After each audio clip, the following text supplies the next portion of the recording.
Ви благодарам на прашањето, практично и јас ја слушнав пресконференцијата на Васил Тишев. Се дигна многу паника околу обвинувањата на ВМРО-ДПМН на наша сметка, но би го рекол следно.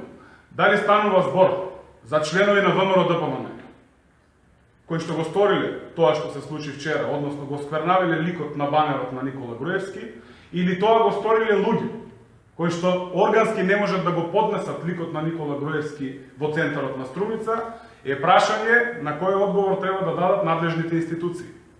Свесни сме дека ВМРО-ДПМН ќе ги загуби изборите. Свесни сме и на тоа дека голем дел од раководството на ВМРО-ДПМН треба да одговара за своите злодела и за своите криминали.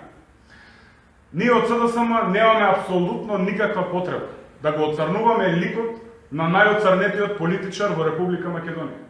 Никола Груевски со своето 10-годишно владење си го оцрни и ликот, и образот, и душата.